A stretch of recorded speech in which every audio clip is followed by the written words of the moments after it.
Good afternoon, everybody. I wanted to send out a quick video about refinancing. We're getting a lot of phone calls on refinancing and whether or not it's a great time to refinance or not. So a lot of people have the rates in the 2s and the 3s, and yeah, you're probably not going to refinance unless you need to cash out or maybe find another home. But let's talk about everybody else who has higher interest rates. So when we look at refinances, we want to save you a minimum of 3/4 of a point off the interest rate. So let's say you have a 6. We don't want to refinance you until you're at 5.25. Now, the industry does it at 0.5 point, but what we don't want to do with everybody is churn you, which means if rates drop 0.5 point, we refinance you. If the rates drop another 0.5 point, refinance you again.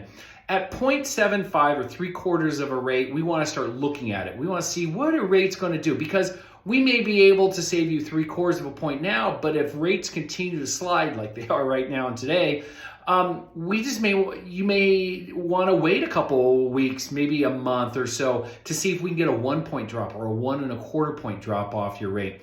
The other thing is there's a lot of lenders out there that want to add points onto it. So they're going to quote you out like a 5.25 interest rate, but you're going to pay points. Don't pay points. Points are not a valuable asset unless you plan on keeping that loan for a significant period of time.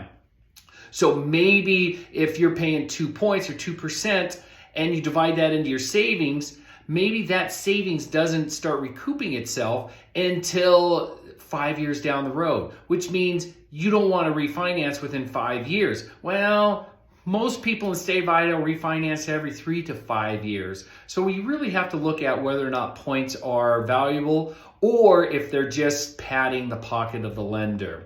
The other thing we want to analyze in refinancing is how much the closing costs are going to be. We want to divide your savings, how much you're saving each and every month off your principal and interest payment, into the closing costs.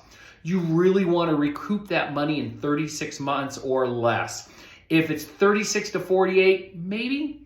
If it's 48 or higher, no, it's just really not worth it. So with that, if you have questions about refinancing and you're going to start seeing a whole ton of emails, stuff that comes in the mail, the web is already getting full of it, touting stupid low rates. I mean, I saw somebody touting a 3.99% rate, but they were buying down the rate just astronomical. Give me a call. Let's discuss. Let's make it sure it's in your best interest to refinance your loan and not the best interest of the bank. Again, I appreciate your business as always. Please don't hesitate to give me a call.